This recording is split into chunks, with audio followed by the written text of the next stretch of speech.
Hey everybody, welcome to this video in the Nagios XI Core Config Manager series. We're going to talk about service groups, kind of like host groups, but different.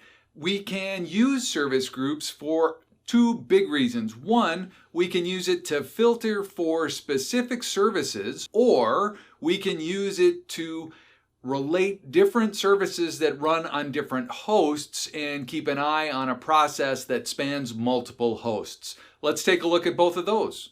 Okay, so here we are in the Nagios XI interface. We are on the Core Config Manager page. On the left sidebar, we are going to go to Service Groups and click there. You'll see that I don't have any service groups configured yet, and we're going to add one. So this example is going to cover taking a subset of services from a host group that are critically important to us. So the service group name is going to be Log Server Critical Services, and the description is going to be RAM and drive space on Log Server Cluster. We monitor 5 total services on each machine, each host in that cluster, but 2 of those are critically important to us. One of those is RAM and the other is drive space. That tells us how well we're going to be doing and if we need to add more RAM and drive space in order to continue monitoring into the future. So we go over here and we're going to start selecting the services that we need from the different hosts. You can see that we have the different hosts here, and we are not choosing CPU ping or uptime. Even though we monitor those, that's not going to be important to us in this service group because we are focused on drive C and memory usage. So we are going to take care of those 3 there.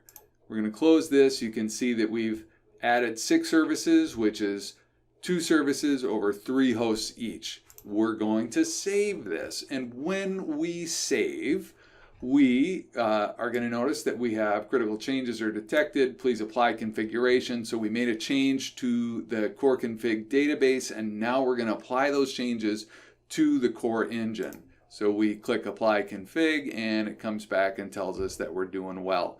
So we now have a service group here, and here's what's cool. We can go to the home page and we can look at the service group summary where you can see that we got 3 hosts, total of 6 services, and they're all okay. We can use the overview and we can use the grid.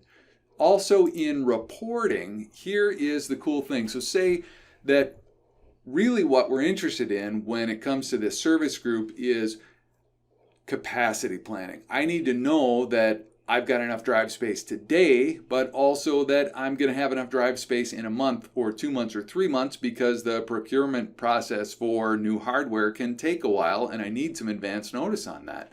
So we'll go to the capacity planning report, and then we're going to choose a service group of Log Server Critical Services, and then we're going to run that. And this is going to tell us how we're doing on our critical services. So we're actually close to our warning threshold on this one particular host, and we're not quite at critical threshold there in terms of drive C for this host. And over here, our memory usage, we're actually doing much better. So we don't need memory. We might be a little closer to needing some drive space for this. So that's really one great benefit of using the service groups is we can monitor and administer and take a look at things as slices of host groups. The other thing that we can do, as I mentioned in the introduction, is that we can use a service group. Say you've got an email service where you've got SMTP on one server and you might have anti-spam on another server. And what we can do is we can take the services from different services, or from different hosts, excuse me, and we can monitor them together as one service group. Super handy. That's what it takes to know about service groups in Nagios XI. Stay tuned for more videos.